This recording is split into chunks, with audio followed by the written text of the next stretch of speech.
हाकिम साईं, हिकु बुरी ख़बर आहे। एसपी साहब शहरोज़ खान खे फुल फ्राई या हाफ फ्राई कंदो। इहो तूं छा पियो चईं सूबेदार? तो एसपी खे सम्झाइण जी कोशिश छो न कई?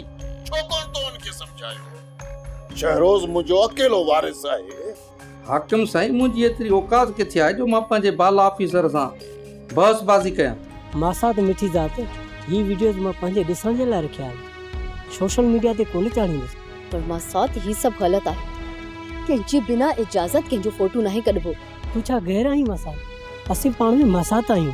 पर मासात हाणे असीं ॿार कोन रहिया आहियूं। हिन उम्र में रिश्तनि जी वेझड़ाई बावजूद हिकिड़ी दूरी भी लाज़मी हूंदी आहे। खान बहादुर खे छा ॿुधायो अथई ऐं काल तूं रिकॉर्ड कंदो आहीं? केॾी शर्म जी ॻाल्हि आहे शमशू। मुंहिंजी खान बहादुर सां न वेझे में का ॻाल्हि बोलती है, ना ही मुलाकात। हाय शाबाश, हाणे ॻाल्हि मूंखे सम्झ में आई है त इहा बाहि कंहिं ऐं किथां छाला लॻाई।